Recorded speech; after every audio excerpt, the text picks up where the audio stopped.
System.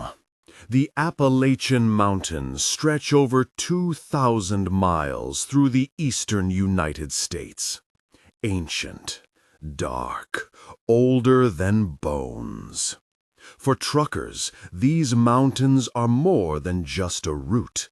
They're a test, a gauntlet, and for some, a one-way journey into something that defies explanation.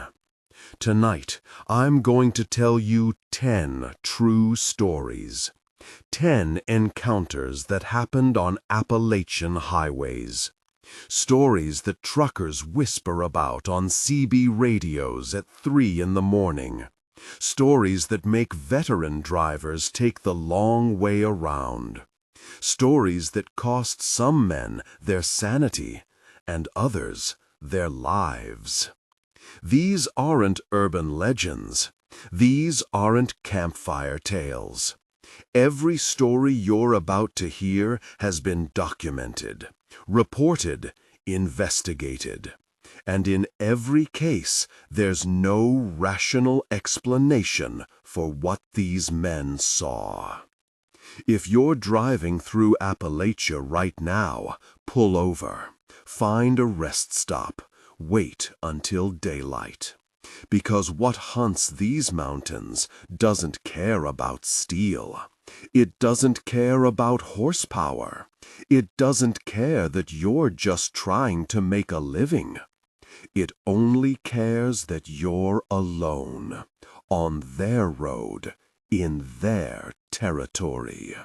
Stay with me for the next 2 hours, because by the end, you'll understand why some truckers quit after one night in these mountains, why some never make it home, and why the ones who survive never talk about what they saw, unless you ask the right questions. Let's begin. Story number 1. The Vanishing Hitchhiker of Route 60.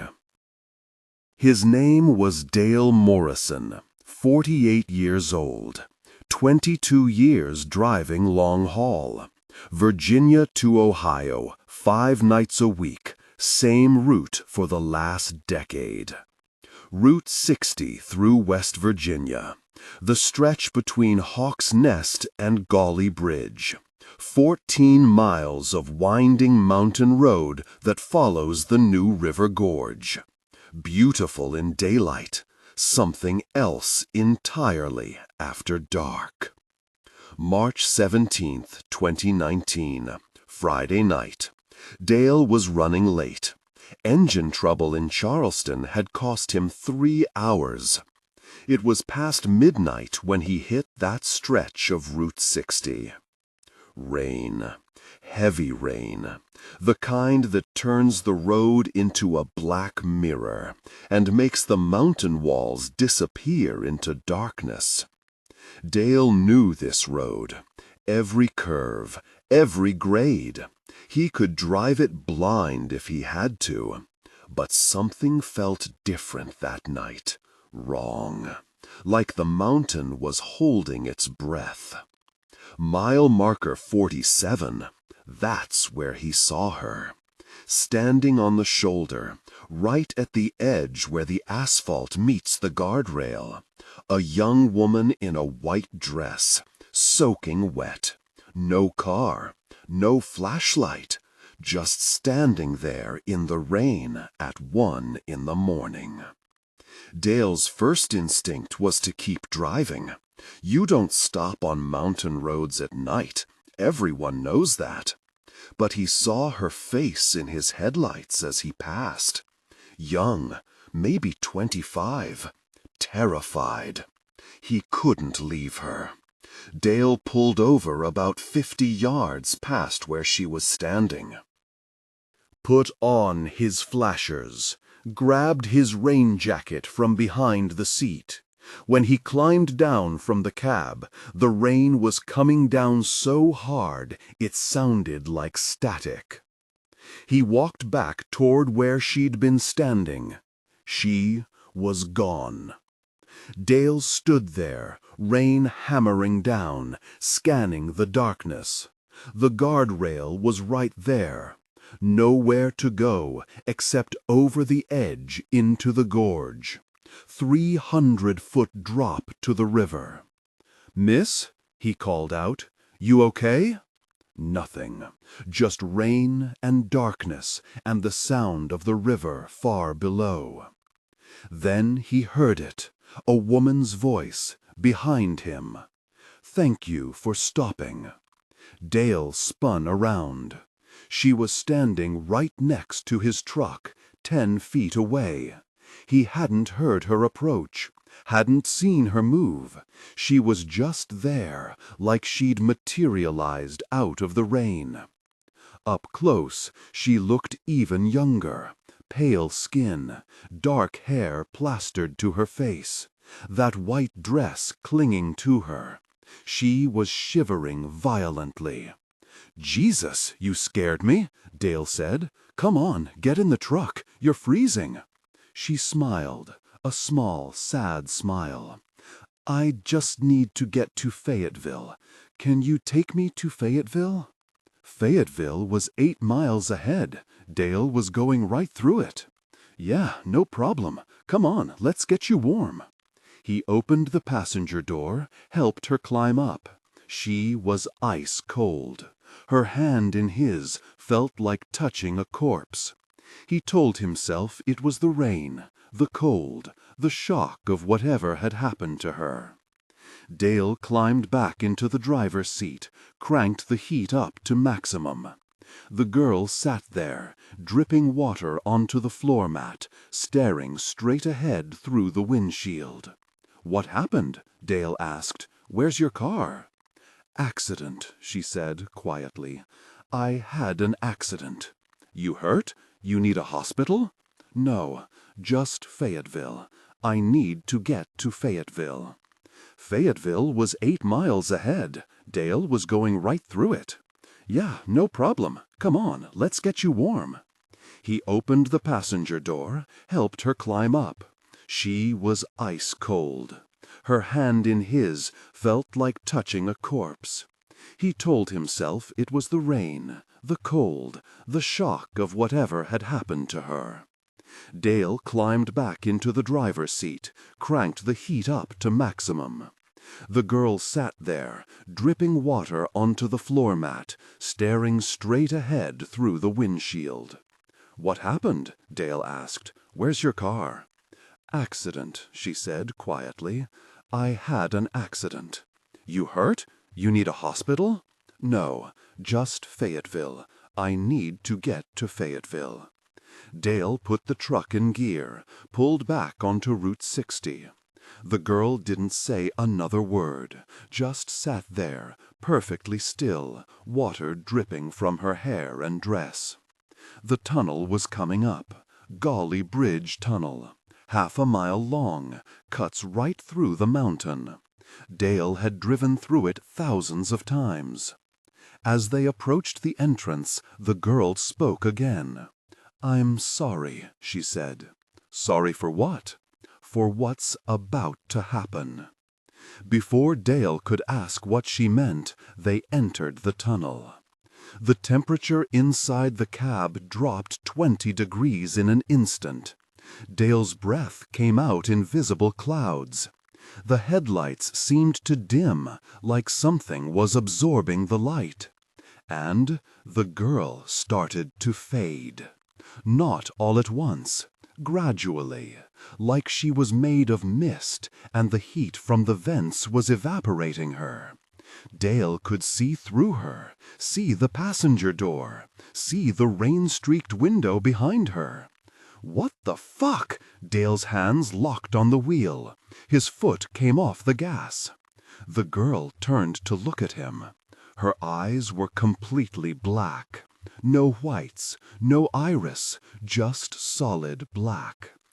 "Turn around," she said. Her voice echoed, like there were 3 of her speaking at once. "Turn around." "Don't go to Fayetteville. Turn around now." Then she was gone. Completely gone.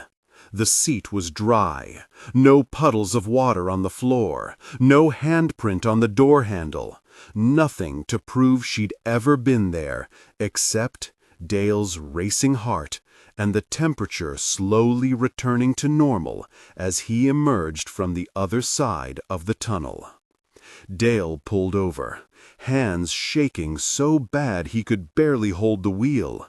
He sat there for 10 minutes, trying to convince himself he'd hallucinated, that he'd been driving too long, that he was overtired, that it was stress or caffeine or something rational.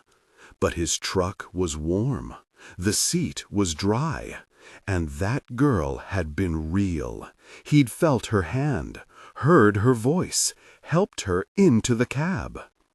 If you're feeling that knot in your stomach right now, that sense that something is deeply wrong, subscribe to the channel, because this is just the first story, and what comes next is going to make you question everything you think you know about these mountains. Dale sat there, trying to decide what to do. The girl had said not to go to Fayetteville. But Fayetteville was his route, his schedule. He had a delivery to make by 6 a.m. He decided to keep going. Big mistake. 3 miles from Fayetteville, he came around a curve and saw the lights. Flares, police cars, ambulance, fire truck. The whole road was blocked. Dale pulled to a stop behind a line of other vehicles. A state trooper walked up to his window. "Road's closed," the trooper said. "Major accident. Gonna be at least 4 hours before we can clear it." "What happened?" Dale asked. "Tanker truck jackknifed. Took out 3 cars. Rolled down into the gorge." The trooper shook his head. "Everyone in those cars is dead. Driver of the tanker might not make it either. Happened about 20 minutes ago." 20 minutes ago, right around the time Dale would have been driving through that exact spot, if he hadn't stopped to pick up the hitchhiker. If he hadn't sat there for 10 minutes after she vanished, trying to calm down. If she hadn't delayed him. Dale's blood went cold. "What caused it?" he asked. "Tanker driver says a woman ran out into the road, right in front of him. He swerved to avoid her, lost control." The trooper paused. "He swears she was wearing a white dress, but we haven't found any body, no woman anywhere near the scene." Dale sat there, unable to speak. The trooper leaned in. "You okay, buddy? You look like you've seen a ghost." "Yeah," Dale managed. "I'm fine." But he wasn't fine, because he understood what had happened. The girl hadn't been trying to hurt him. She'd been trying to save him. She'd appeared to him, delayed him, made sure he wasn't on that curve when the tanker jackknifed. She'd warned him. Dale waited 4 hours for them to clear the accident. He called his dispatcher, explained he'd be late. When the road finally opened and he drove past the scene, he saw the twisted metal, the scorch marks, the gouges in the guardrail where the cars had gone over. He made his delivery, drove home to Virginia, and when he got there, he did something he'd never done in 22 years of trucking. He researched Route 60. The stretch between Hawk's Nest and Gowley Bridge, looking for accidents, deaths, anything involving a young woman in a white dress. He found it. Jessica Ann Whitmore, age 24, died April 3, 1969, exactly 50 years ago to the day, minus 1 week. She'd been driving to her wedding in Fayetteville when her car went off the road during a rainstorm. The car had crashed through the guardrail at mile marker 47, exactly where Dale had first seen her. 300-foot drop to the river below. They didn't find her body for 3 weeks. Her fiancé killed himself 6 months later. And according to local legend, every year around the anniversary of her death, Jessica appears on Route 60, looking for a ride to Fayetteville, to the wedding she never made it to. Most people who see her keep driving, smart people. But sometimes, when fate has other plans, she appears to the right person at the right time, not to hitchhike, but to save a life. Dale Morrison still drives trucks. He still runs Route 60. But now, when he hits that stretch between Hawk's Nest and Gowley Bridge, he drives a little slower, pays a little more attention. And if he ever sees a woman in a white dress standing on the shoulder at night, he'll stop, every time, because he knows she's not there to hurt anyone. She's there to warn them. And in the Appalachian Mountains, those warnings are the difference between making it home and becoming another ghost on the road.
The proportions were wrong. Too long, too thin, like something that should have been walking upright but had decided to crawl instead. Robert slowed down, trying to get a better look. The thing stopped in the middle of the road, turned its head toward the truck. Robert's headlights lit it up full on for maybe 3 seconds. And in those 3 seconds, Robert's understanding of the natural world shattered like glass. It had the body of a deer, emaciated, ribs visible through mangy fur. But the neck was too long, extended, and the head was wrong, so fucking wrong. It had a deer skull, but the eyes were positioned forward like a predator, like a human. And when it opened its mouth, Robert saw rows of sharp carnivore teeth. But worse than that was the way it moved. Jerky, unnatural, like its joints bent in directions they shouldn't. Like something was puppeteering a deer corpse and didn't quite know how the anatomy worked. The thing stared at Robert for 3 seconds. Then it stood up, on its hind legs, 7 feet tall, the front legs dangling like arms, the head tilting side to side like it was studying him. Then it smiled. Robert swears to this day that the thing smiled at him.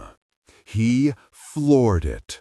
The truck lurched forward, 40 tons of coal ash and steel. The thing jumped to the side at the last second, into the tree line, and Robert blasted past where it had been standing. He checked his mirrors. Nothing. Just empty road and darkness. Robert kept his foot on the gas.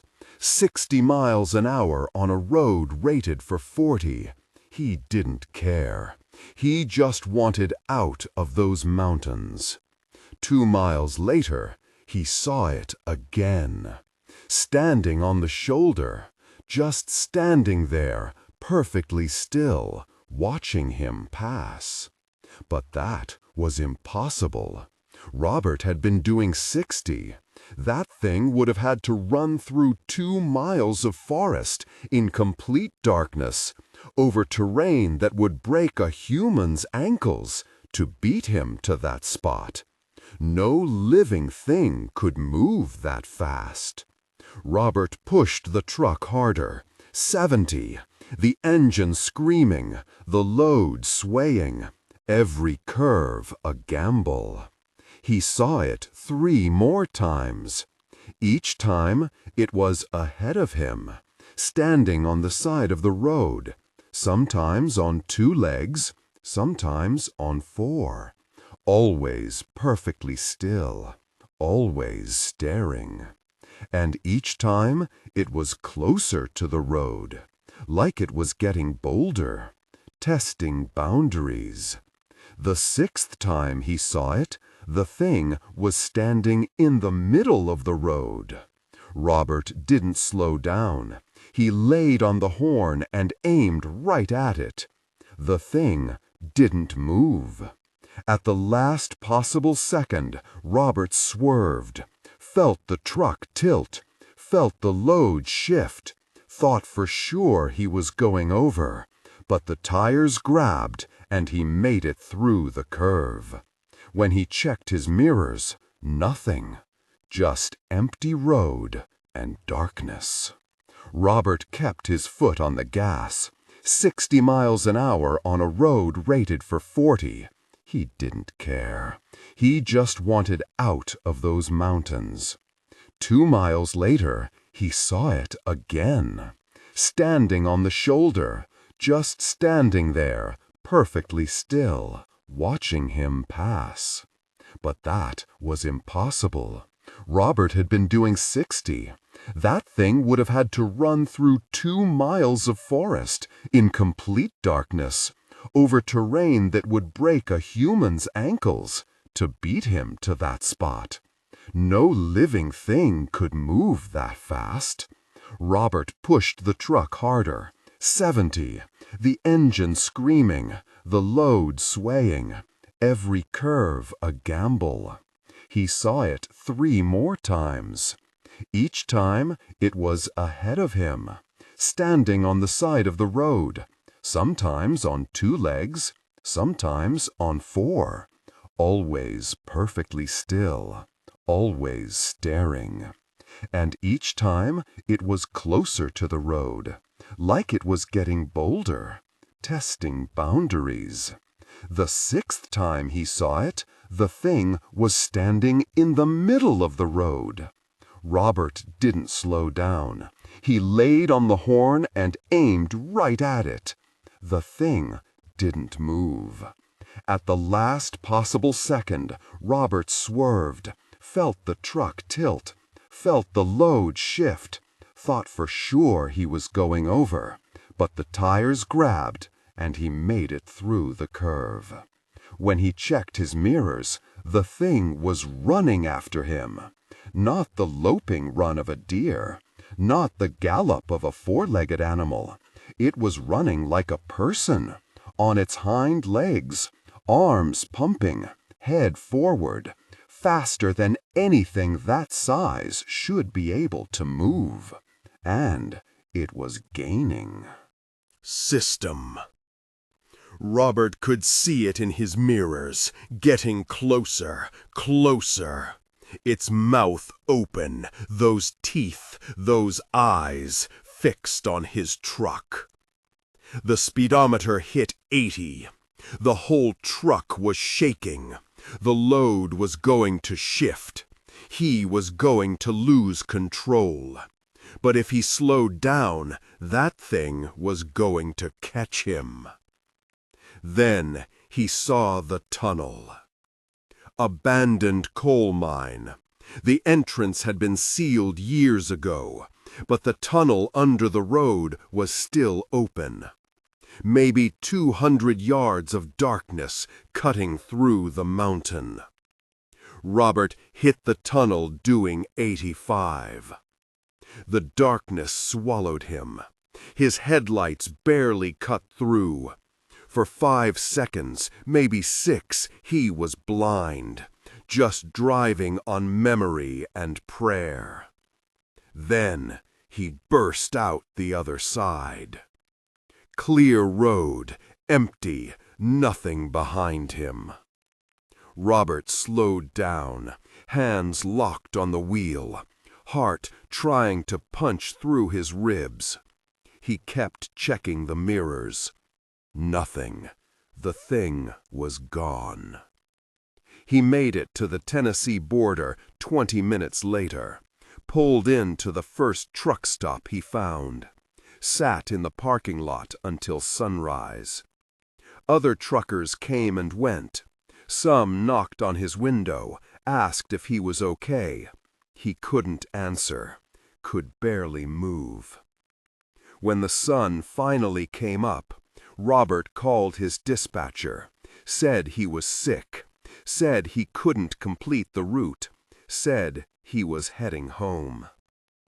He never drove Coal Mountain Road again, sold his truck 6 months later, got a job driving local routes in Virginia, daylight only. But here's the thing that really fucked him up. 3 weeks after his encounter, Robert was scrolling through local news. Pike County Sheriff's Department had issued a warning about livestock killings. 7 farms hit in 2 weeks. Cattle, horses, goats, all killed the same way. Throats torn out, partially eaten. But the weird part was the tracks. The sheriff's report mentioned tracks that didn't match any known animal. 4-legged prints that would suddenly switch to 2-legged. like something that could walk on either 4 legs or 2, depending on what it wanted to do. The attacks stopped after a month. No explanation, no captures, no bodies found. The locals had a name for it. Had a name for it long before Robert's encounter. They called it a not deer, because it looks like a deer, acts like a deer, until it doesn't. Until it stands up and smiles and starts running after you on 2 legs. The Appalachian Mountains are old, older than human civilization, older than written language. And there are things in those mountains that existed before we had words to describe them. Things that learned to mimic the animals we recognize, to use familiar shapes as camouflage, until they decide to show you what they really are. Robert Chen got lucky. He made it through the tunnel. The thing didn't follow. But not everyone is that lucky. And the question Robert can't shake, the one that keeps him awake at night, is this: how many abandoned cars have been found on Coal Mountain Road over the years? How many missing persons? How many times has someone disappeared driving through those mountains, and everyone just assumed they went off the road, or ran away, or met some ordinary fate? How many of them saw the not deer? And how many of them didn't make it to the tunnel? Story 3: The Ghost Convoy. This one happened to 3 truckers, 3 separate men who didn't know each other, all driving the same stretch of highway on the same night, all seeing the same impossible thing. Interstate 77, running through the heart of West Virginia from Virginia to Ohio. 270 miles of mountain highway with some of the most dangerous grades east of the Rockies. September 14th, 2018, Friday night. Clear weather, good visibility. No reason for anything to go wrong. The first driver was named Marcus Webb, 52 years old, veteran trucker, 28 years on the road, hauling electronics from Charlotte to Cleveland. Marcus hit I-77 North around 9 p.m. Traffic was light. Weekend crowd hadn't started yet. Just him and a few other trucks scattered along the highway. Around mile marker 87, just north of Beckley, Marcus noticed something in his mirrors. A convoy. 4 trucks running close together, maybe 50 feet apart. Headlights on, running lights on, moving at exactly the same speed he was. Nothing unusual about that. Truckers convoy all the time. Safety in numbers, company on lonely roads. Marcus had run convoys plenty of times. But something about this one felt wrong. They were too close together, too perfectly spaced, and they were moving at exactly his speed. When he sped up, they sped up. When he slowed down, they slowed down, matching him perfectly. Marcus grabbed his CB radio. Truckers always communicate in convoys. Check in, shoot the shit, stay awake. Breaker, breaker, this is Blue Devil running northbound at marker 87. Got a convoy on my 6. Y'all got ears on? Static. Any of you boys back there running CBs? This is Blue Devil. Come back. More static. Then, faintly, underneath the static, what sounded like voices. Multiple voices, talking over each other. But Marcus couldn't make out any words. just the sound of people speaking, or something that sounded like speaking. The convoy was getting closer, all 4 trucks moving in perfect formation, closing the gap. Marcus checked his speedometer, 68 miles an hour. He was going 68. They should have been falling back, but they were gaining. He pushed it to 75, watched his mirrors. The convoy matched him perfectly, still gaining. Marcus felt his stomach drop. Something was very wrong. These trucks weren't driving. They were gliding, moving without effort, no engine strain, no variation in speed, just perfect mechanical movement. And now he could see them more clearly. The trucks were old, ancient, models from the 70s, maybe earlier, rusted, paint faded. But the headlights were bright, modern, LED bright. Too bright for trucks that old. And there was something else. The cabs were empty. No drivers, no one behind the wheel, just empty seats visible through the windshields. The trucks were driving themselves. "Jesus Christ," Marcus whispered. He floored it, pushed his truck as hard as it would go. 85, 90. The load was swaying, the whole rig shaking. But those trucks behind him matched his speed, inch for inch, never gaining, never falling back. Just there, following, empty, relentless. Marcus grabbed his phone. No signal. Of course no signal. He was in the mountains, tunnels and valleys, and places where cell towers couldn't reach. He was alone. No way to call for help. No way to warn anyone. Just him and 4 ghost trucks that shouldn't exist. Then his CB crackled to life. Not static this time. A voice. Clear, male, calm. "You can't outrun us." Marcus nearly drove off the road. "We've been following you since Virginia, since Charlotte, since before Charlotte. We follow everyone, eventually." Marcus's throat was too tight to speak, his hands locked on the wheel, eyes flicking between the road and the mirrors. The voice continued.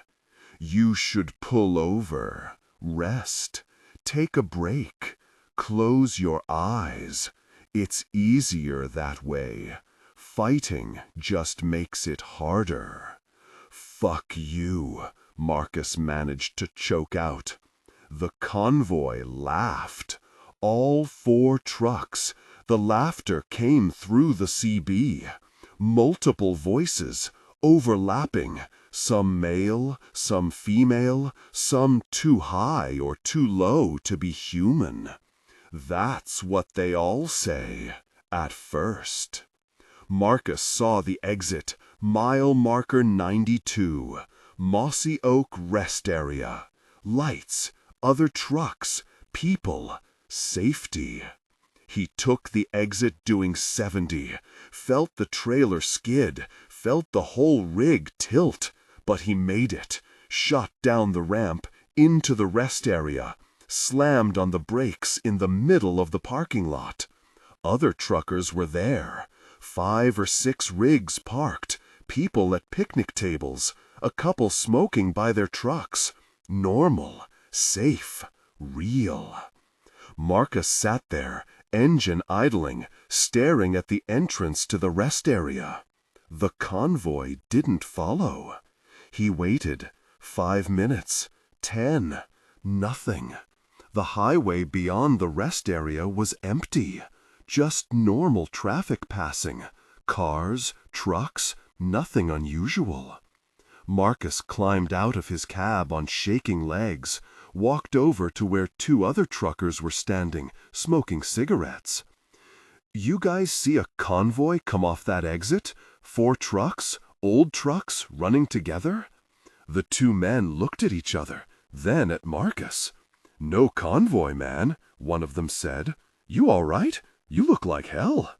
Marcus couldn't explain, didn't try, just nodded, went to the bathroom, splashed water on his face, tried to convince himself he'd hallucinated, stress, fatigue, something.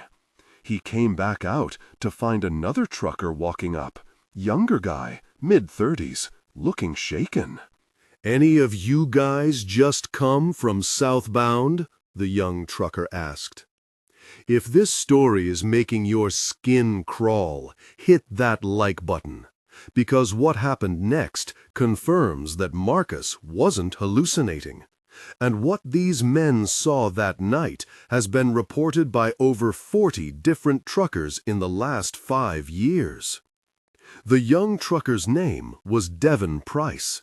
He'd been running southbound on I-77, just past mile marker 92 when he saw something in front of him. 4 trucks running in perfect formation. Old trucks, empty cabs, headlights too bright for their age. They'd appeared out of nowhere. One second the road was empty, the next they were there, a quarter mile ahead, running 65. Devin had slowed down, kept his distance, watched them in the gathering darkness. The trucks stayed together, perfect spacing, perfect speed, for 3 miles. Then, all at once, they vanished. Not drove away, not took an exit, vanished, like someone flipped a switch and they stopped existing. One second they were there, the next they weren't. Just empty highway. Devin had pulled into the rest area, too rattled to keep driving. And now here he was, describing the same exact thing Marcus had seen, from the opposite direction, at the same time. The two men compared notes, compared details. The trucks matched, the behavior matched, even the CB radio message matched. Devin had heard the same voice, the same words. "You can't outrun us." A third trucker overheard them talking. Older guy, late 60s, face like worn leather. He'd been leaning against his rig, listening. "Y'all saw the convoy," he said. It wasn't a question. Marcus and Devin turned to look at him. "I seen 'em too," the old trucker continued. 20 years ago, same stretch of road, same 4 trucks, same everything. Followed me for 11 miles, then just disappeared." He took a drag of his cigarette. "I talked to my daddy about it. He was a trucker too, drove these mountains for 40 years. He seen 'em back in the 70s, said his daddy seen 'em in the 50s. Same convoy, same trucks. Been running this highway long as anyone can remember." "What are they?" Devin asked. The old trucker shrugged. "Depends who you ask. Some folks say it's ghosts, truckers who died on this highway. Lots of 'em have over the years. Wrecks, jackknifes, trucks going over the side. Some say the convoy collects 'em, adds 'em to the group. That's why there's 4 now. Used to be 3. Before that, just 1. He flicked his cigarette away. "I don't know if that's true, but I know this. You don't want to follow 'em, and you sure as hell don't want to let 'em catch you. Because some truckers who've seen that convoy, they didn't just see it and move on. They joined it." "What do you mean, joined it?" Marcus asked. I mean, their trucks were found abandoned on the side of the highway, driver missing, never found, no explanation, no body, just gone. Like they got out and walked into the woods and never came back. The old trucker climbed into his cab. But their trucks? Sometimes other drivers report seeing them.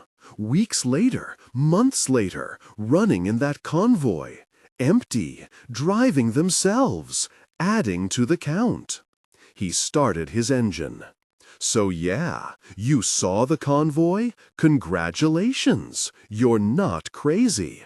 But if you see 'em again, don't stop, don't slow down, don't try to figure it out. Just get off the highway, get somewhere with lights and people, and wait until they move on. He pulled out of the rest area, left Marcus and Devon standing there in the parking lot, trying to process what they'd just heard. Both men eventually got back on the road that night.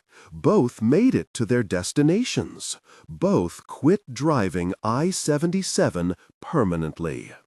But here's the thing that keeps me up at night about this story. According to West Virginia State Police records, there have been 17 abandoned trucks found on I-77 between 2010 and 2021. All in the same general area, mile markers 85 through 95. No signs of mechanical failure, no evidence of accidents, no indication of driver distress. Just trucks parked on the shoulder or in rest areas, keys in the ignition, personal belongings still inside, and the drivers? Gone. No bodies ever found, no explanations, just missing persons cases that go cold within months. The police call it a statistical anomaly, bad luck, coincidence. But the truckers who run those mountains, they know better. They've seen the convoy, some of them multiple times, and they know what happens if you follow it too long. You become part of it. Just another ghost truck, running those highways forever. Empty cab, no destination, no escape. Just driving and waiting for the next trucker who doesn't know enough to get off the road when the convoy appears. The next addition to the fleet. Story number 4. The Screaming Woman in the Fog. Thomas Blackwood, age 41, independent contractor, hauling furniture from North Carolina to Pennsylvania. October 23, 2021, Saturday night. Fog warning in effect for the Appalachian region. Visibility less than a quarter mile in some areas. Thomas was running late. He should have pulled over, waited for the fog to lift. Every trucker knows you don't drive mountain roads in heavy fog. It's suicide. But Thomas had a deadline, a bonus waiting if he made the delivery on time, $5,000. Enough to make a man take risks he shouldn't. So when the fog rolled in around Beaufort Gap, Virginia, Thomas kept driving. Slowed down to 40, hazards on, following the white line on the side of the road because he couldn't see anything else. The fog was thick, unnatural. It didn't drift. It sat there like a wall, like something solid. Thomas could barely see 10 feet in front of his truck. He'd driven maybe 2 miles into it when he heard the scream. A woman, somewhere ahead, screaming like she was being murdered. Thomas hit the brakes. The truck shuddered to a stop. He sat there, hands on the wheel, listening. The scream came again, closer, right in front of the truck. "Help me! Please! Someone help me!" Thomas grabbed his flashlight, opened the door, climbed down into the fog. The cold hit him immediately. Not October cold, winter cold, the kind that makes your bones ache. "Where are you?" Thomas shouted into the fog. "Here! I'm here! Please hurry!" The voice was maybe 20 feet ahead. Thomas moved toward it, flashlight cutting a weak cone through the fog. He couldn't see his own truck behind him, couldn't see the road, just white, thick, suffocating. "Keep talking," Thomas yelled. "I'm coming."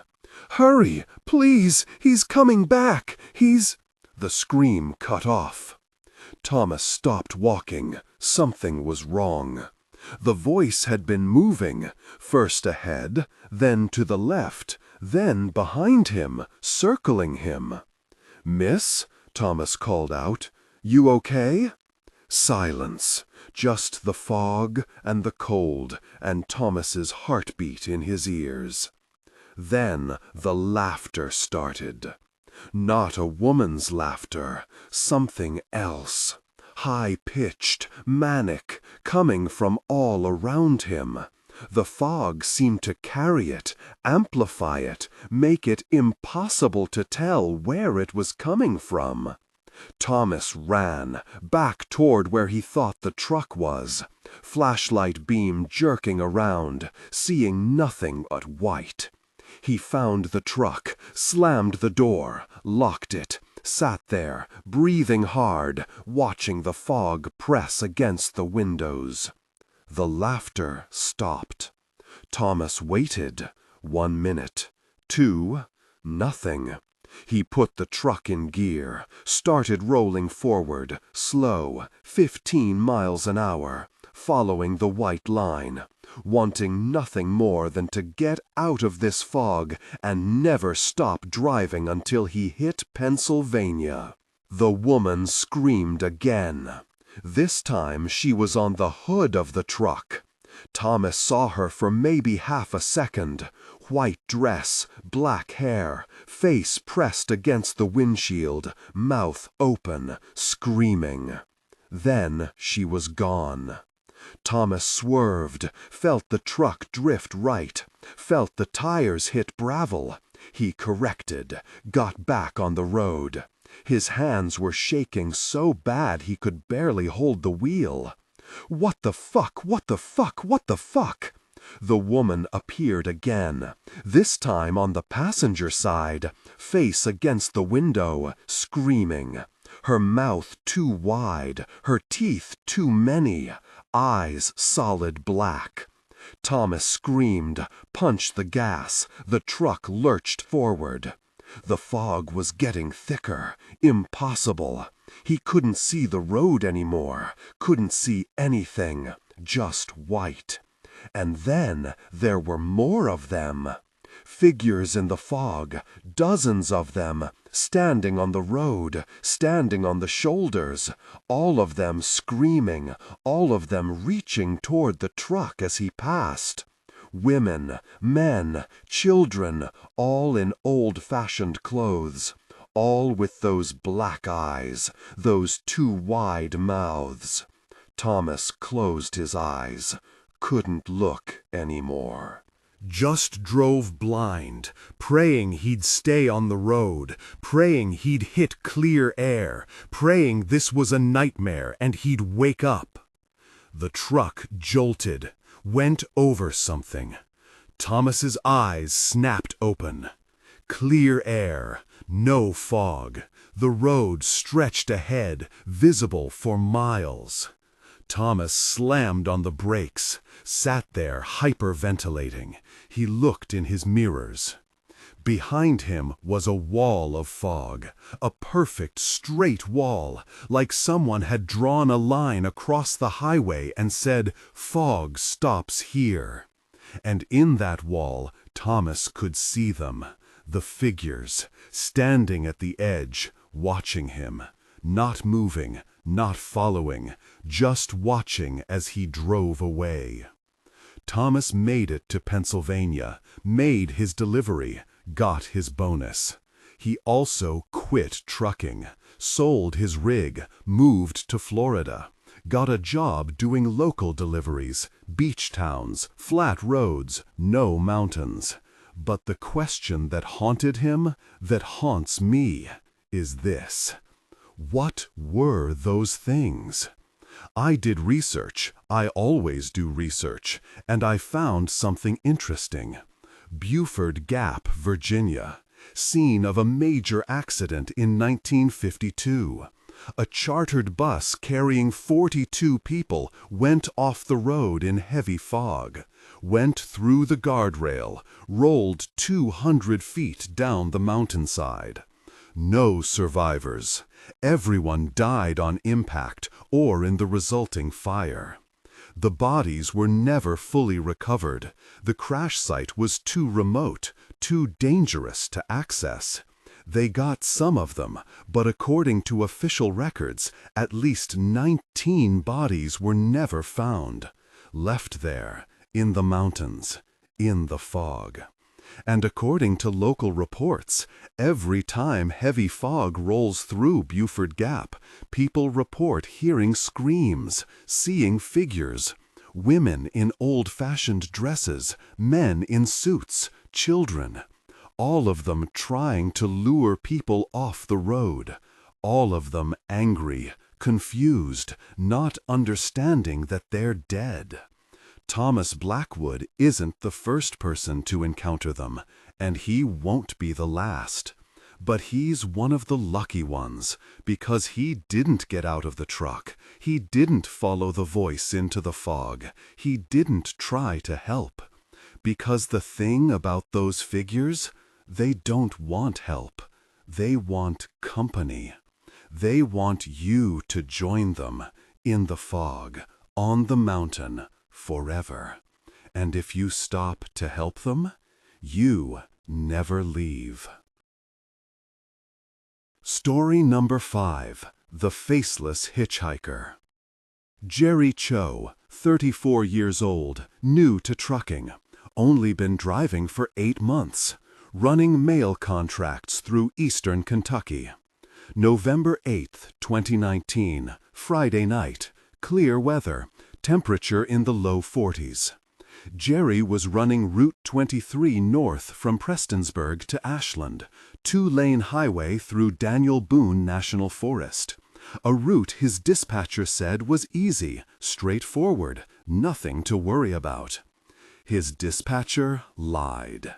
Around mile marker 134, just past Paintsville Lake, Jerry's headlights caught someone standing on the shoulder.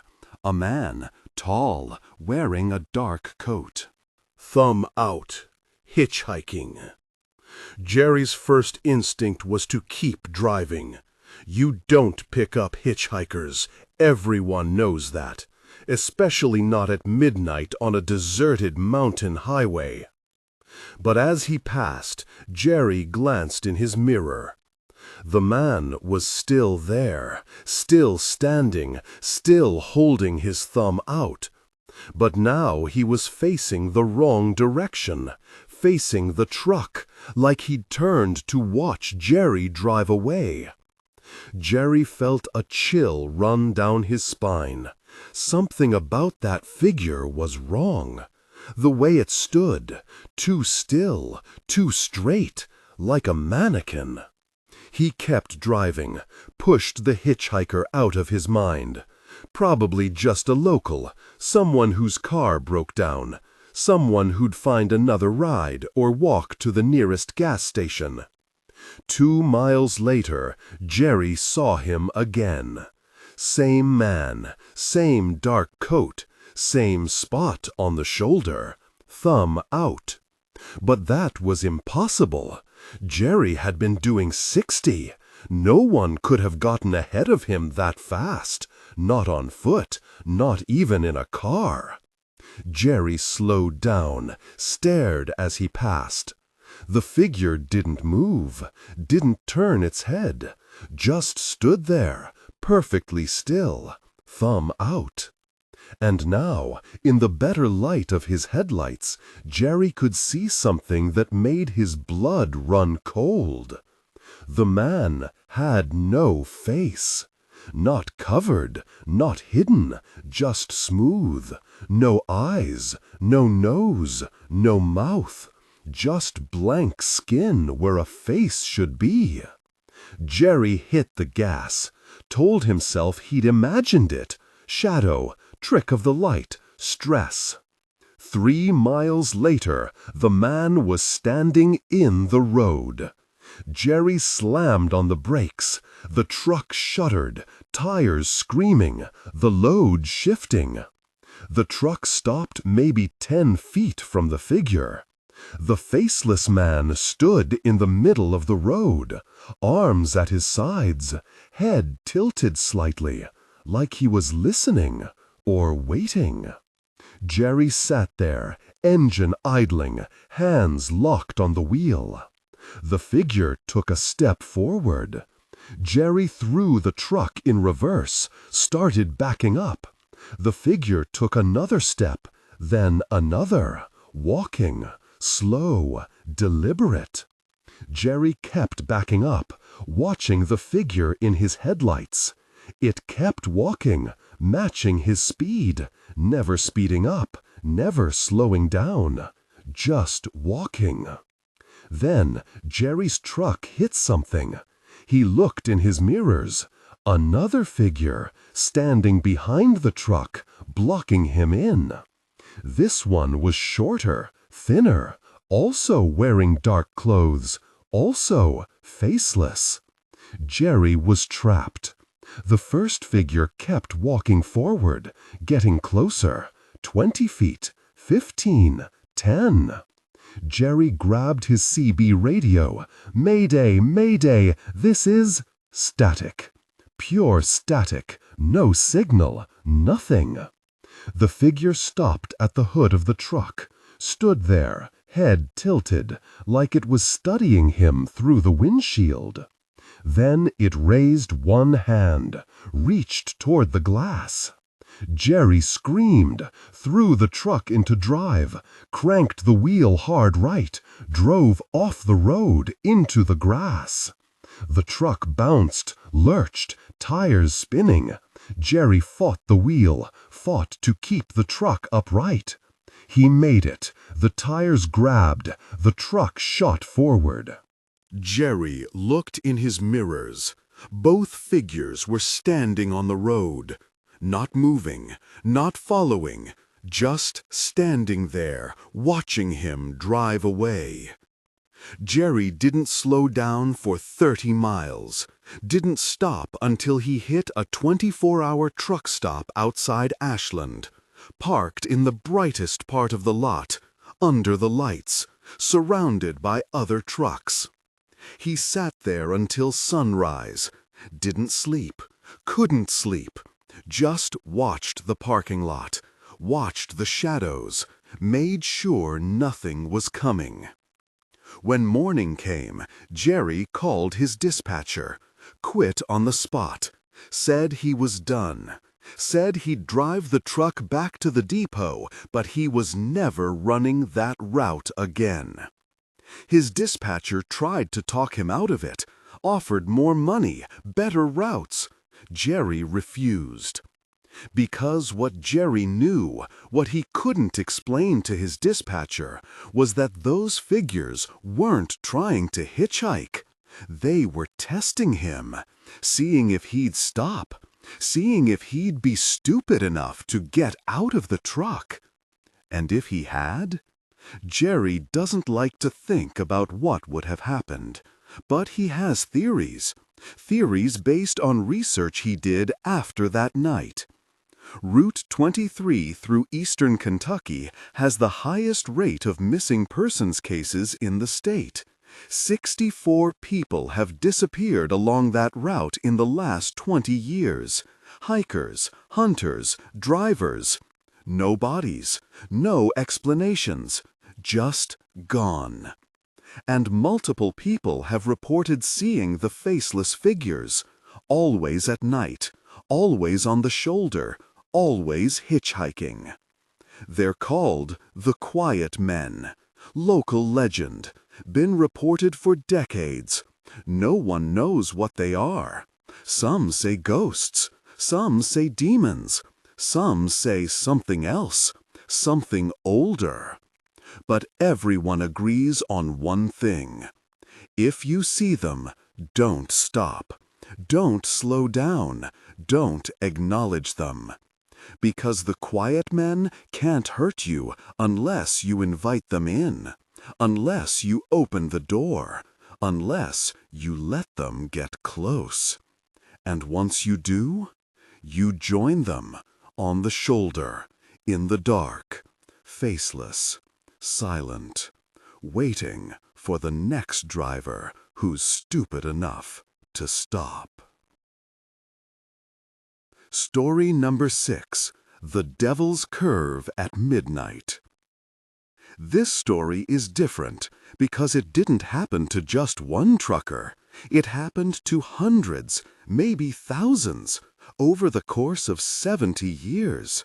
And it's still happening. The location is State Route 35 in West Virginia. Specifically, a 3-mile stretch between Point Pleasant and Gallipolis Ferry, a curve known locally as Devil's Curve. The curve itself isn't particularly dangerous, not compared to other mountain roads. No sharper than average, no steeper than average, good visibility, decent road surface. But something happens there at midnight. Every night, without fail. At exactly 12 a.m., every clock, watch, and electronic device passing through that curve stops working. Cars, trucks, cell phones, GPS units, everything. For exactly 3 minutes, time doesn't exist on Devil's Curve. The first documented case was in 1953. A trucker named Harold Vance reported that his watch stopped as he drove through the curve at midnight. When he checked it 3 minutes later, it started working again, set to the correct time, like nothing had happened. Harold thought it was a coincidence, a mechanical failure. He didn't think about it again. Until it happened the next night. Same curve, same time. Watch stopped for 3 minutes, then started again. Harold started experimenting. He drove through that curve every night at midnight for a week. Every time his watch stopped. And not just his watch. The truck's clock, his pocket watch, a wind-up alarm clock he brought specifically to test. All of them stopped at exactly midnight.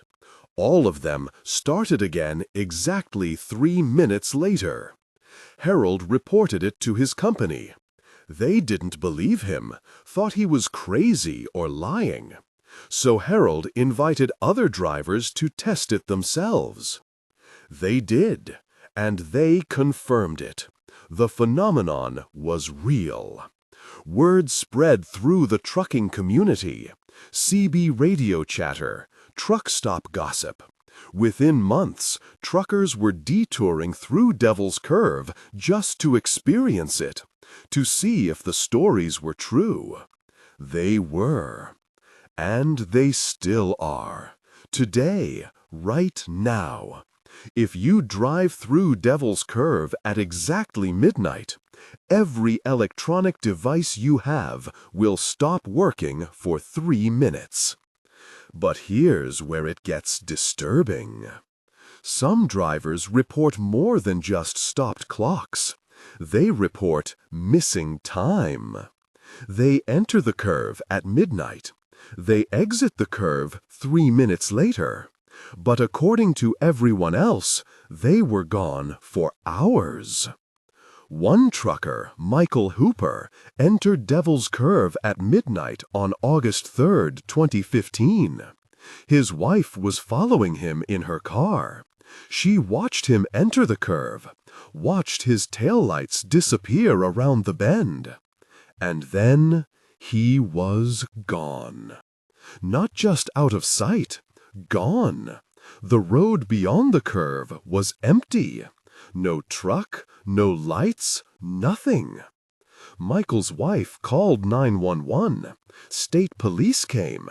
They searched the area, found nothing.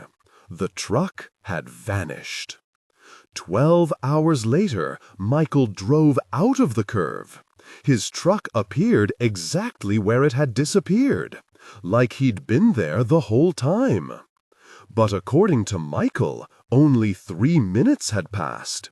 He had no memory of the missing 12 hours. His watch showed 12:03 a.m. His truck's clock showed the same. Everything in the cab was exactly as it had been. Except Michael had a full beard and 12 hours of fuel missing from his tank. The police questioned him for hours, suspected drugs, suspected a breakdown, suspected anything rational. But they couldn't explain it, couldn't explain where he'd been, couldn't explain any of it. Michael Hooper quit trucking.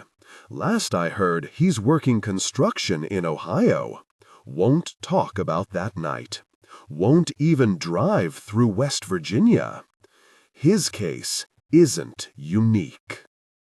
There have been 17 documented cases of missing time at Devil's Curve since 1970.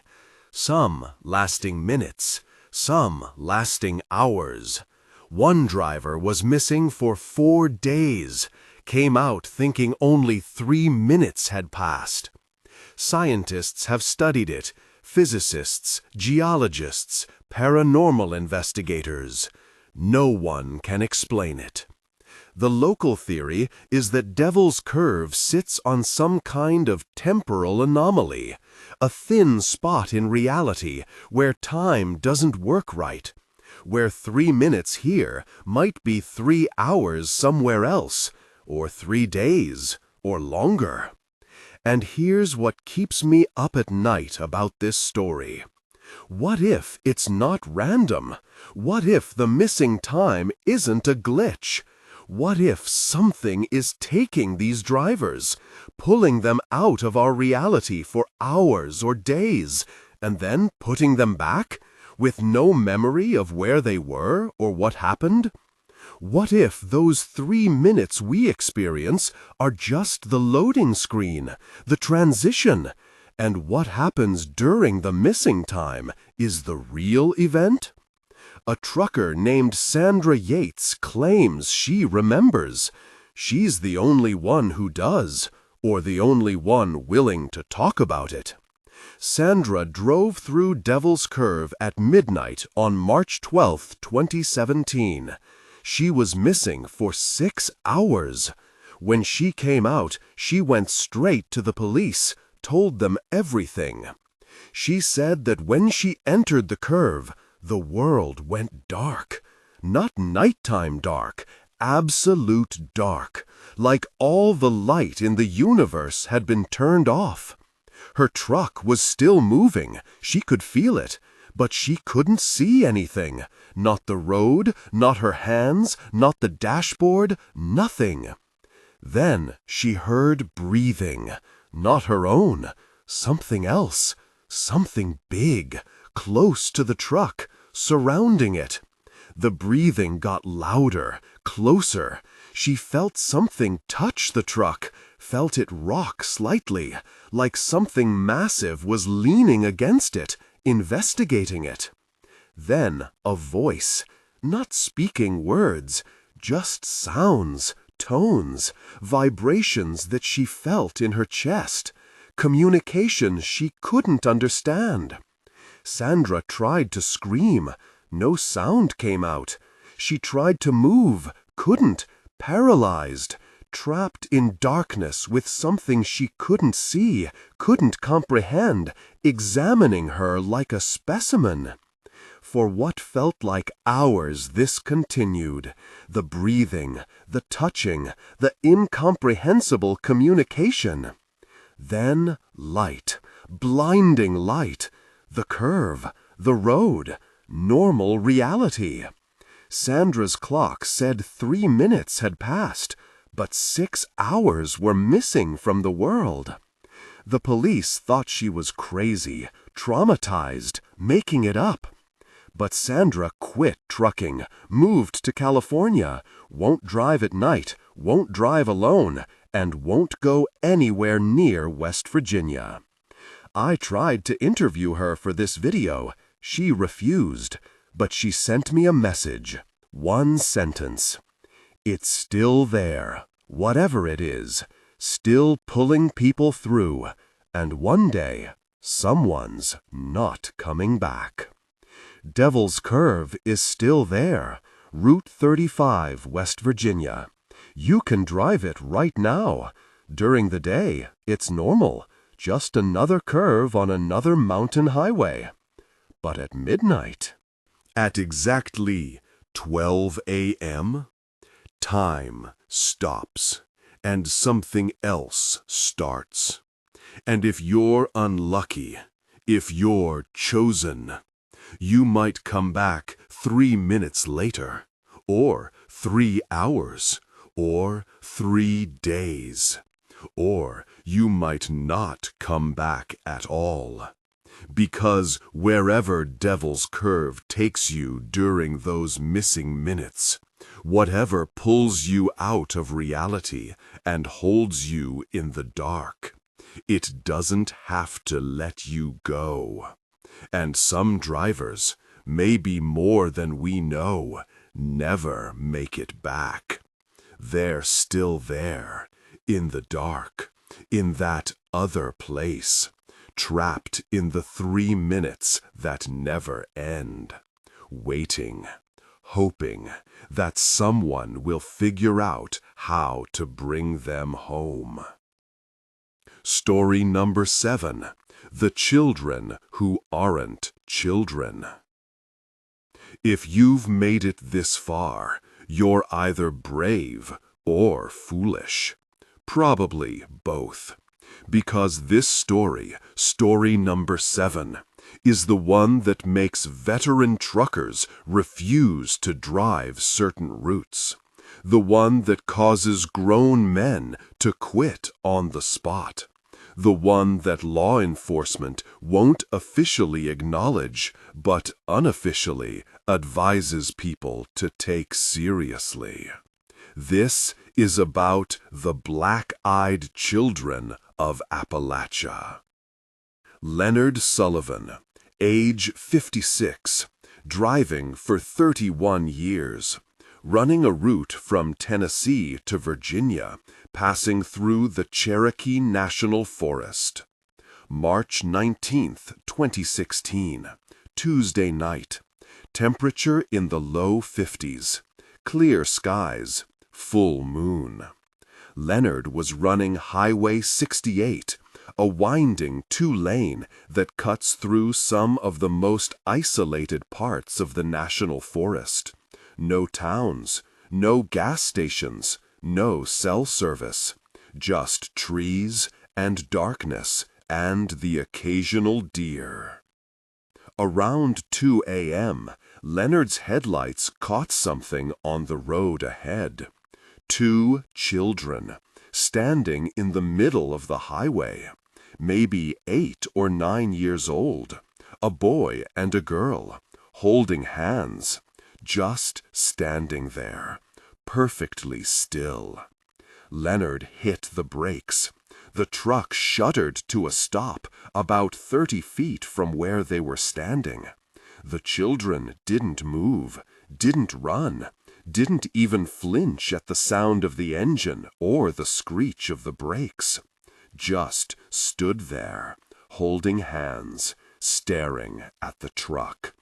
Leonard's first thought was that they were lost, hikers' kids who'd wandered away from a campsite.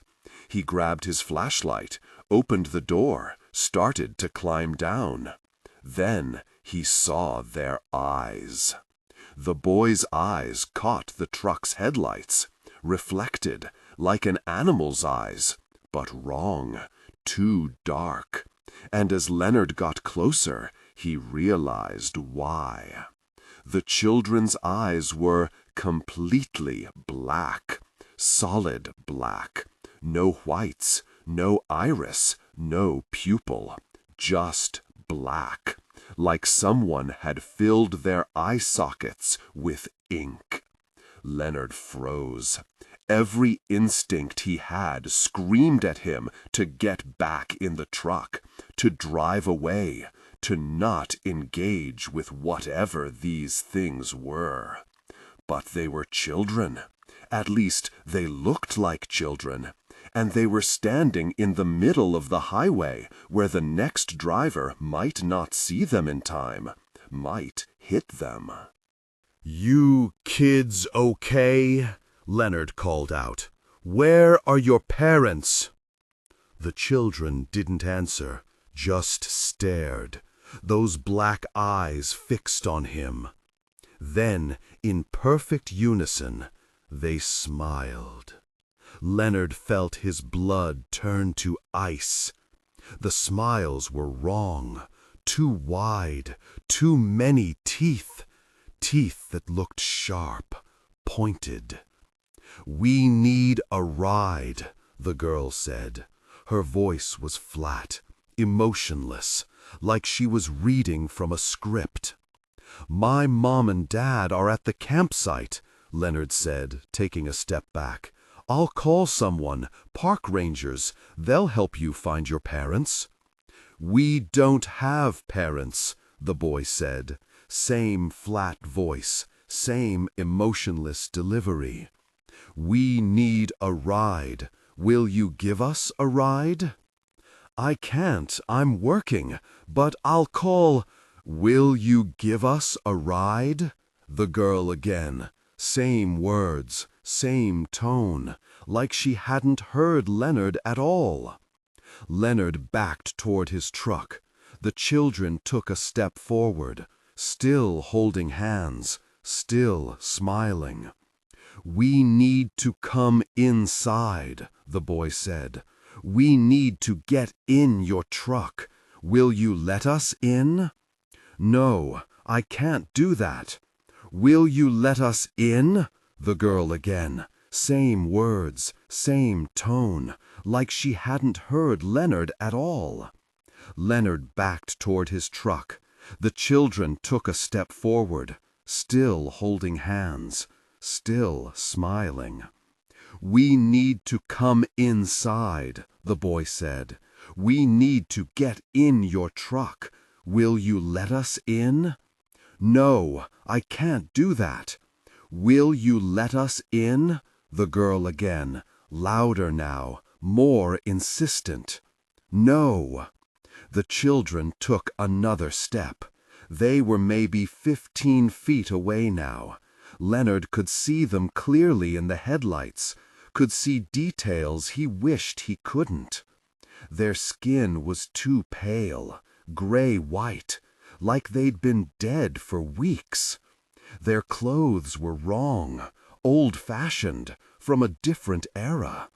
And their movements were too synchronized, too perfect, like they were one entity controlling two bodies.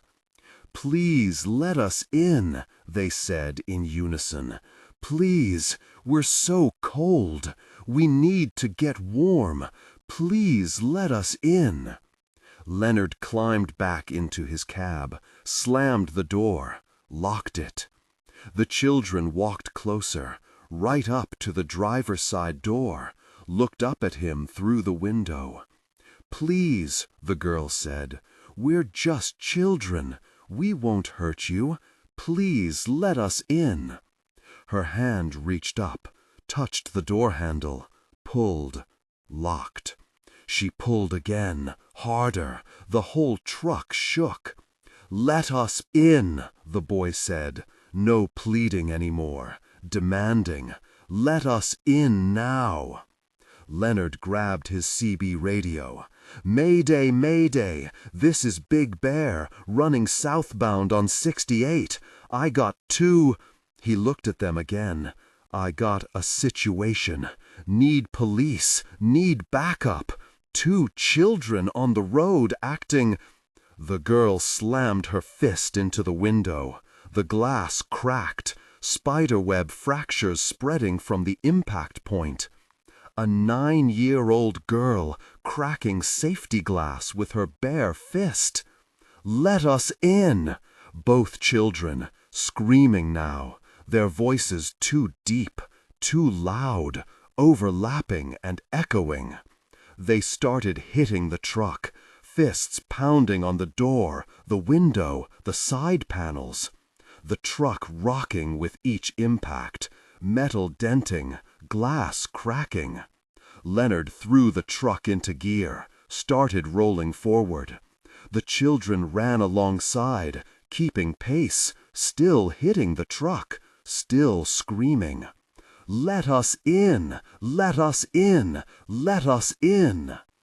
Their legs moving impossibly fast, feet barely touching the ground. At 60 miles an hour, they finally fell back. Leonard watched in his mirrors as they stopped running, stood in the middle of the road, side by side, holding hands, watching him drive away. Leonard didn't stop until he hit the Virginia border, pulled into the first town he found, called the police, reported what he'd seen. They didn't believe him, thought he was drunk or high, but they sent a patrol car to check the area. Found nothing, no children, no evidence anyone had been there. But when Leonard got his truck inspected the next day, they found the damage. Dents in the door panels, deep dents, the kind that would take a sledgehammer to make. The cracked window, safety glass, the kind that's designed to withstand impacts. And handprints, small handprints, on the driver's side door, on the hood, on the side panels. The prints were analyzed. Not human. The proportions were wrong. The finger spacing was wrong. Whatever made those prints had hands that looked human, but weren't. Leonard Sullivan quit trucking, got a job at a Walmart distribution center, forklift driver, indoor work, daylight hours. No more highways, no more mountains, no more night driving. But he's not the only one. The black-eyed children have been reported by dozens of truckers over the years, always in the same general area, Cherokee National Forest, always at night, always appearing as children, always asking for a ride, always insisting they need to come inside. The reports go back decades, some as far back as the 1950s. Different witnesses describing the same thing. Black eyes, pale skin, too strong bodies, too fast running, that insistence on being invited in. As if they can't enter unless you allow them, unless you open the door, unless you say yes. Paranormal researchers have theories. Some say they're demons, ancient entities that take the form of children because humans are hardwired to help children, to trust them. Others say there's something else, something older, something that existed in these mountains long before humans came, something that learned to mimic human form, to lure prey. I don't know what they are, but I know this. Every trucker I've talked to who's encountered them says the same thing. They felt an overwhelming urge to open the door, to let them in, to despite the fear, despite the obvious wrongness. Some part of their brain was screaming at them to invite these things inside. And the truckers who did, the ones who opened their doors, they're not around to tell the story. There have been 8 confirmed disappearances on Highway 68 in the Cherokee National Forest since 1990. All truckers, all driving alone at night, All vanished without a trace. Their trucks were found abandoned. No signs of struggle. No evidence of where the drivers went. Just empty cabs and open doors. As if they got out voluntarily. As if they invited something inside. Into the forest, into the darkness, and never came back. Into the forest, into the darkness, and never came back. Story number 8, The Mothman's Warning.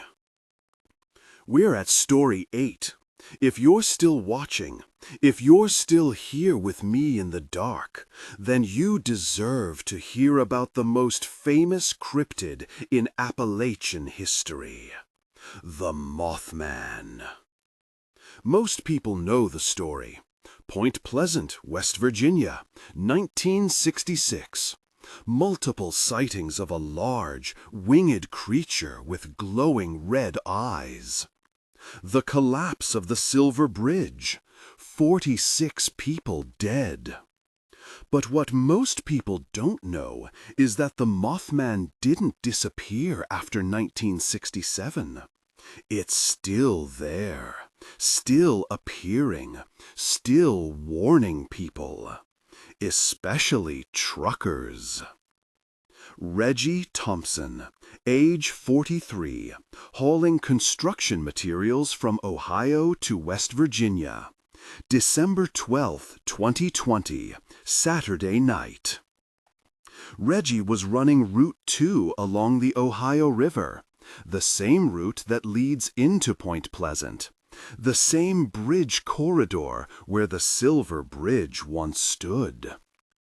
Around 11 p.m., Reggie's headlights caught something massive flying over the road ahead. At first, he thought it was a plane, coming in low, too low. But it was moving wrong, wings flapping, slow, powerful, each beat sending it higher. The thing circled back, came lower, and then it landed, right on the hood of Reggie's truck.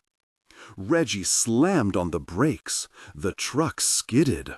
The creature on the hood spread its wings for balance, wings that had to be 12 feet across, maybe 15. It turned to look at Reggie through the windshield.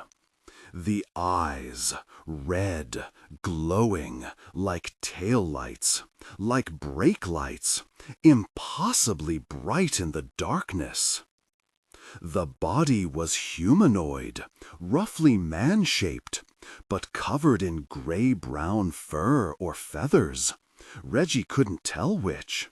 The chest was broad, muscular, the legs bent wrong, digitade, like a bird's legs. And the face, no beak, no bird features, almost human, but wrong, too angular, too sharp, with those massive eyes dominating everything. The Mothman. It stared at Reggie for maybe 10 seconds. Then it raised one wing, pointed, east, toward Point Pleasant, toward the bridge. Then it screamed. Not a bird cry, not an animal sound. A scream, high-pitched, agonized. The sound of metal tearing, of brakes failing, of structures collapsing. It was the sound of disaster. Reggie covered his ears. The windshield cracked. The side mirrors shattered. The sound was physical, painful, drilling into his brain. Then the creature launched itself off the hood, wings spreading, rising into the air. It circled the truck once, twice, each time pointing east, each time screaming that horrible sound. Then it flew away, east, toward Point Pleasant. Reggie sat there, hands shaking, trying to process what he'd just seen, trying to convince himself it had been a bird, an owl, something explainable. But he knew what he'd seen, and he knew what it meant. The Mothman appears before disasters. Everyone in West Virginia knows that. The bridge collapse, the mining accidents, the chemical plant explosion. Every major tragedy in the region for the last 60 years, someone reported seeing the Mothman in the days or weeks before. It's not causing the disasters, it's warning about them. And it had just warned Reggie. Reggie grabbed his phone. No signal. Of course no signal. He was in the mountains. He grabbed his CB radio. All channels. This is Red Line running southbound on Route 2 approaching Point Pleasant. I just had an encounter with... He paused. I just saw something. I think there's going to be an accident, major accident, on the bridge in Point Pleasant. Everyone stay off the bridge. Repeat, stay off the bridge. Static. Then a voice. Red Line, this is Blue Thunder. What kind of encounter? The kind that tells you something bad is coming. Just trust me. Stay off the bridge. 10-4, passing it along. Reggie continued south. He had to. It was his route, his job. But he took the long way around Point Pleasant, avoided the bridge, added 40 minutes to his drive. He made his delivery in West Virginia, got a hotel room, couldn't sleep, just lay there, watching the news on his phone, waiting, dreading. The accident happened at 3:17 a.m., Sunday morning. A tanker truck carrying chlorine gas jackknifed on the Point Pleasant Memorial Bridge, the one that replaced the Silver Bridge. The tanker crashed through the guardrail, hung suspended over the river. Fire department responded. They were in the process of securing the tanker when the cables snapped. The tanker fell, broke open, chlorine gas released. Not a lot, not enough to evacuate the town, but enough to send 12 firefighters and 3 police officers to the hospital. No fatalities. Everyone survived.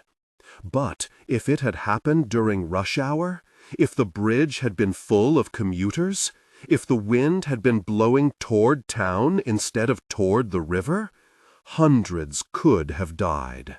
The Mothman had warned them, and Reggie had passed that warning along on the CB. Other truckers had heard. Some had changed their routes. Some had warned others. The bridge had been emptier than usual that night. Fewer trucks, fewer cars. Because word had spread through the trucking community that something was coming. A disaster averted, or at least minimized, because a creature that shouldn't exist took the time to warn them. Reggie Thompson still drives trucks, still runs routes through West Virginia, and every time he approaches Point Pleasant, he scans the sky, looking for those red eyes, those massive wings. Not because he's afraid of the Mothman, but because he knows what it means if he sees it. Something bad is coming, and he needs to warn people. Because that's what the Mothman does. It doesn't hurt people. It doesn't attack. It doesn't kill. It warns.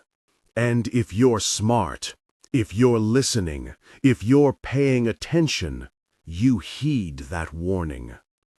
The question I can't shake is this: why? Why does the Mothman warn people? What does it care about human lives? What does it gain from appearing before disasters? Some researchers think it's benevolent, a guardian entity trying to save lives.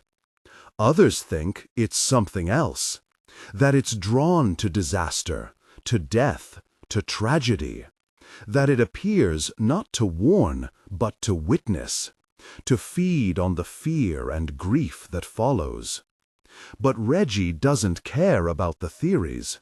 He only knows what he saw, what he heard, what he felt in that moment when those red eyes looked at him through the windshield. The Mothman was trying to help, trying to prevent death, trying to give people a chance to avoid catastrophe. And sometimes, in these dark mountains, in these ancient hills where things that shouldn't exist have existed for millennia, sometimes those things care. Sometimes they try to save us, even when we don't deserve it. Story 9. The Last Transmission. We're almost at the end. 2 stories left, and this one, Story 9, is different.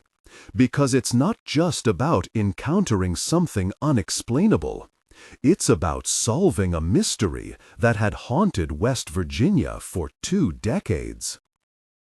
Curtis Hayes, age 51, driving independently, running routes through the Appalachian region for 26 years. April 7th, 2019, Sunday night. Curtis was hauling electronics from Kentucky to Maryland, taking Route 33 through West Virginia, a winding mountain road that passes through Monongahela National Forest. Curtis was a CB radio enthusiast, old school. He kept his radio on constantly, monitoring multiple channels, chatting with other drivers, staying connected. Around 1 a.m., somewhere between Elkins and Harmon, Curtis's CB picked up a transmission. "Mayday, Mayday, this is Silver Fox. I've gone off the road. Repeat, I've gone off the road. Route 33, mile marker." Static. "Can anyone hear me? I'm hurt. I can't get out. Please, if anyone can hear this." Curtis grabbed his handset. "Silver Fox, this is Road King. I copy you. What's your 20? "Route 33. I don't know the mile marker. I lost my lights. Everything's dark. The truck rolled. I'm trapped. Been here for hours. Please, I need help." The voice was desperate, panicked. Curtis could hear pain in it, injury. "I'm starting to see him." "I'm on Route 33 right now. I'll find you. Keep talking. Give me landmarks. What do you see?" "Trees. I see trees. And a ravine. I went through a guardrail, rolled down into a ravine. The truck's on its side. Radio's dying. Battery's almost gone. Please hurry." Curtis pushed his speed, scanning both sides of the road, looking for broken guardrails, tire marks, any sign of an accident. "Silver Fox, what are you hauling? What kind of truck?" Freightliner. Blue. Old one. 1979. Hauling timber. The logs shifted when I rolled. One of them has me pinned. I can't feel my legs. Please, God, please find me." Curtis's blood ran cold. 1979 Freightliner. Blue. That was an old truck. Real old. "Silver Fox, what year is it?" Static. Then, "What? What year is it? Right now, what year?" "It's 1999, June 6th. Please, I don't understand. Why are you asking me that? I need help." Curtis felt the hairs on the back of his neck stand up. It was April 2019, not June 1999. This transmission was impossible. Silver Fox, I'm going to find you. Keep talking. Tell me about your route. Where were you coming from? Elkins, headed to Maryland. Same route I always run. I've done it 100 times. This time the road was wet. I took a curve too fast, lost control, went through the guardrail. Please, I'm so cold, so cold. I don't want to die out here alone. Curtis's hands were shaking on the wheel. This couldn't be real. This had to be some kind of sick joke. Someone playing a recording. Someone fucking with truckers. But the voice sounded real. The fear sounded real. And Curtis knew Route 33, knew its history. He'd heard stories, whispers on the CB, about a trucker who disappeared in June 1999. Veteran driver named Marcus Klein. CB handle Silver Fox. He'd been hauling timber from Elkins to Maryland. His truck was found 2 weeks later at the bottom of a ravine. Marcus was dead. Had been for days. The story said he'd survived the initial crash. Had tried calling for help on his CB. But no one had heard him. The ravine was too deep. The signal couldn't reach the road. Marcus Klein had died slowly. Trapped. Alone. Calling for help that never came. And now, 20 years later, Curtis was hearing his last transmission. Silver Fox, listen to me. I know where you are. I know the spot. Mile marker 72. Curve near Spruce Knob. Am I right? Silence. Then, how? Because other truckers have heard your transmission for years. Dozens of us. We all hear you calling, but we could never find you. Not until it was too late. I don't understand. What do you mean, years? I crashed tonight, just a few hours ago. It's June 6th, 1999. I need help, please. Curtis pulled over, checked his map. Mile marker 72 was 5 miles ahead. He knew the curve. Sharp right turn. Steep drop-off.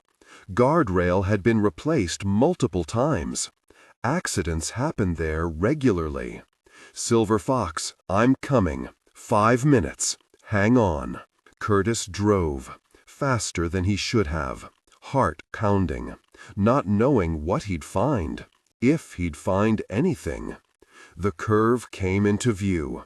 The new guardrail, installed years after Marcus's accident, was intact. No fresh damage. No sign of any recent crash. But Curtis pulled over anyway. Grabbed his flashlight. Climbed down from his cab. The ravine was there. Steep. Dark. Thick with trees and undergrowth. Curtis aimed his flashlight down into the darkness. Silver Fox, if you can hear me, I'm at the top of the ravine. Can you see my light? His CB crackled. I see it! I see your light! Oh God, I see it! Please come down. Please help me. Curtis looked down into that ravine. Dense forest, 20-year-old growth. But somewhere down there, if the stories were true, was the wreckage of Marcus Klein's truck.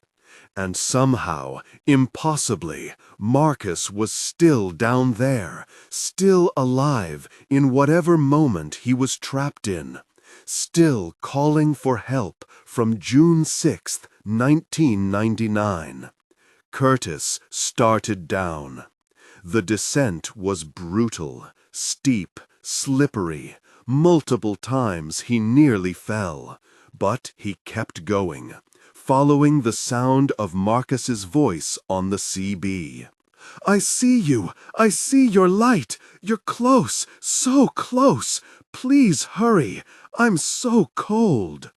Curtis pushed through undergrowth, stepped over fallen logs, climbed over rocks. And then he saw it. The truck.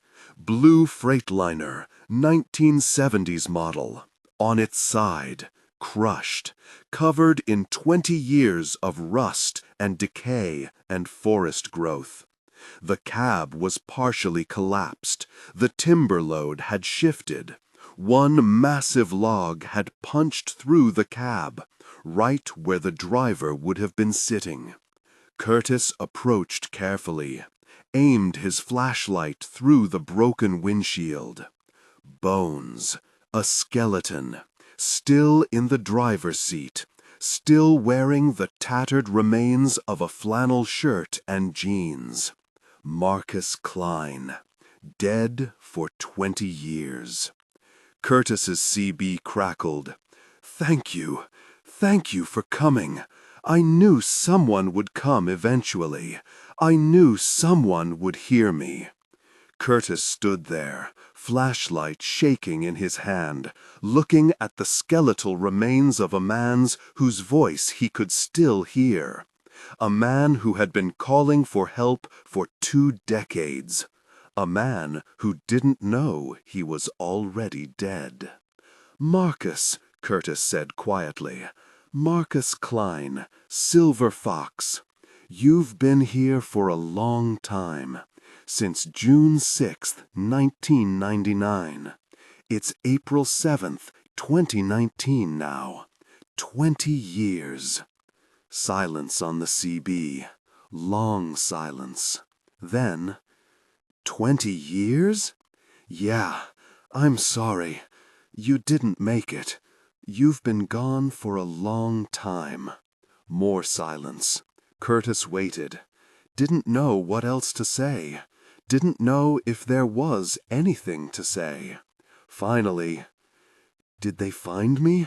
Eventually? Did my family know what happened? Yeah, they found you 2 weeks after the crash. You had a funeral. Your family knows. That's good. That's good. I didn't want them to wonder. Didn't want them to not know. Curtis felt tears in his eyes, standing in a ravine at 2 in the morning, talking to a dead man's ghost, to a transmission that had been echoing through time for 20 years, to a soul that had been trapped in its moment of death, calling endlessly for help that came too late. Marcus, I'm going to call this in. Make sure they know I found the truck. Make sure your family knows someone finally answered your call. Okay? Okay. Thank you. Thank you for coming, for listening, for being here. I've been so alone. You are not alone anymore, and you can rest now. You can stop calling. Help came. I'm here. The CB crackled, static, and then, tell my wife I love her. Tell Sarah I tried to come home. I tried. I will. I promise. The transmission ended. The CB went silent. No more static, no more voice, just empty silence. Curtis climbed out of that ravine, called 911, reported finding the wreck, gave them the exact location. They came, investigated, confirmed it was Marcus Klein's truck. The remains were removed, given proper burial next to his original grave. Curtis tracked down Marcus's family, his widow, Sarah Klein, now 74 and living in a nursing home. He told her what happened, that he'd heard Marcus calling, that Marcus's last words were that he loved her and tried to come home. Sarah cried, said she'd known, said she'd felt it all these years, that Marcus had been trying to reach her, trying to say goodbye. Curtis Hayes still drives Route 33, still keeps his CB on, still monitors the channels. But he's never heard Silver Fox's transmission again. The calls have stopped. After 20 years of echoing through time, of desperately seeking help, of refusing to fade, Marcus Klein's last transmission finally went silent. Because someone answered, someone came, someone cared enough to climb down into that ravine and let him know he wasn't forgotten. And sometimes that's all a ghost needs. To know they mattered, to know someone heard them, to know they can finally rest. Daniel slammed on the brakes. The tree stopped in front of his truck. Then it continued across the road, into the forest on the right side, merging with the other trees, becoming indistinguishable. Daniel sat there, engine idling, staring. Then more trees moved, dozens of them, on both sides, shifting, rearranging, like the forest itself was alive, conscious, rearranging itself.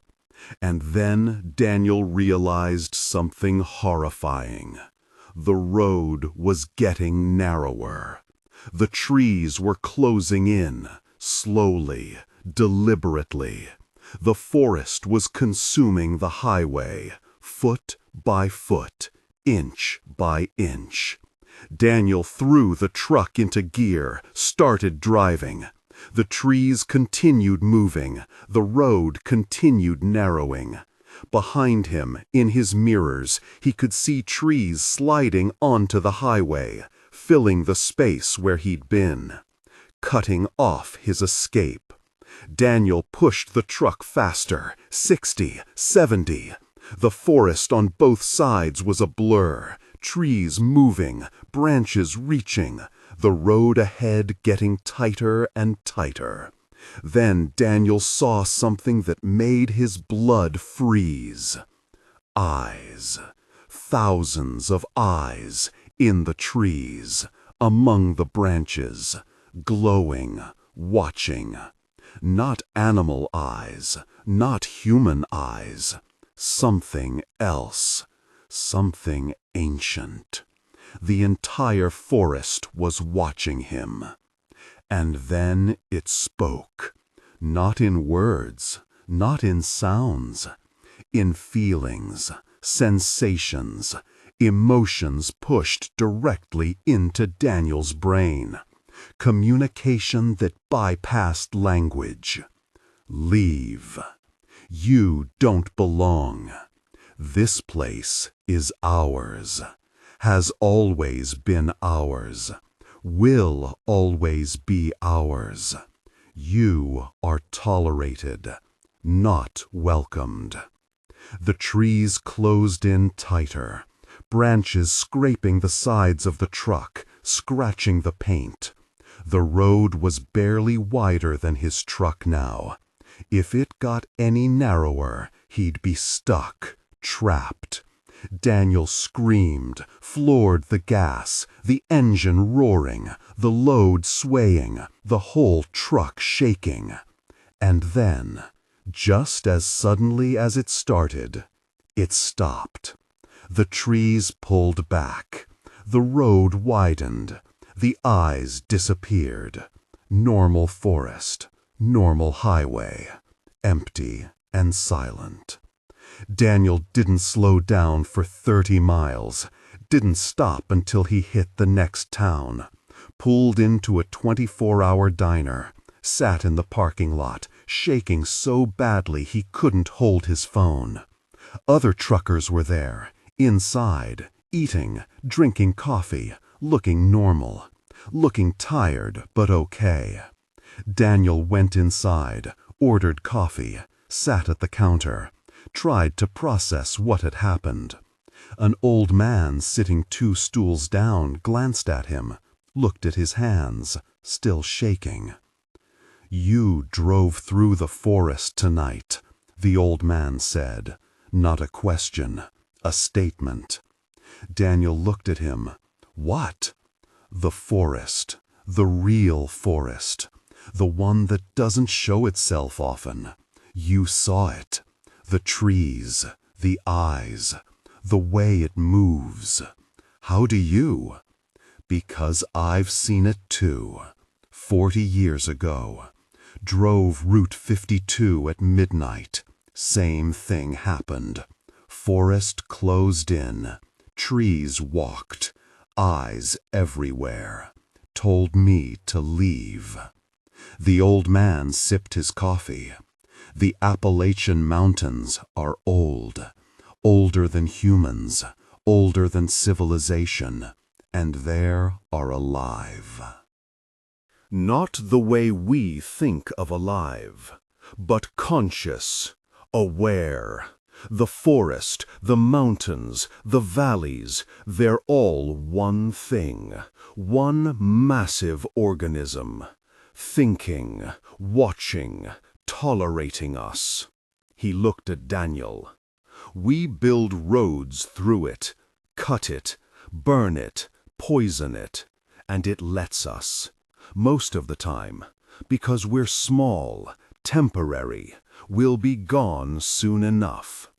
But sometimes, when it's tired of pretending to be just trees and rocks, it shows us what it really is. It reminds us that this place isn't ours, that we exist here by permission, and that permission can be revoked. Daniel's hands stopped shaking. All of it? All of these mountains? One thing?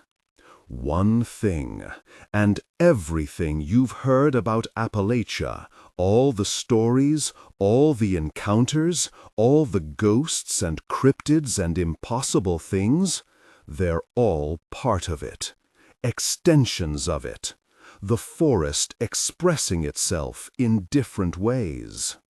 The old man stood up, left money on the counter. You were warned tonight. You got off easy. Next time you drive through these mountains, remember that you're a guest. Show respect. Don't litter. Don't speed. Don't act like you own the place. Because you don't. None of us do. And the forest never forgets. He walked out. Daniel never saw him again.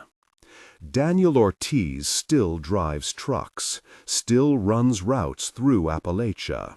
But now he drives differently, carefully, respectfully. He doesn't throw trash out the window, doesn't blast his horn, doesn't treat the highway like it's his. Because he knows what's out there, what's watching, what's waiting. And he knows that every other trucker who's encountered something impossible, something unexplainable, has seen the same thing. The forest showing itself, reminding us, warning us, that these mountains don't belong to us. We belong to them. And if they decide we've overstayed our welcome, if they decide to stop tolerating our presence, if they decide to take back what was always theirs, there's nothing we can do about it. Because you can't fight a mountain, you can't reason with a forest, you can't defeat something that's been alive for millions of years and will be alive for millions more. All you can do is show respect, drive carefully, and hope that when you pass through at midnight, the forest decides to let you. Because sometimes it doesn't. And those are the truckers who never come back. 10 stories, 2 hours, 10 men who saw things that shouldn't exist, who survived encounters that should have killed them, who came back with stories that nobody believes, but everyone fears. If you've made it this far, if you've stayed with me through all of this, then you understand something most people don't. The world is stranger than we admit, darker than we acknowledge, more alive than we comprehend. The Appalachian Mountains aren't just geography. They're not just rocks and trees and roads.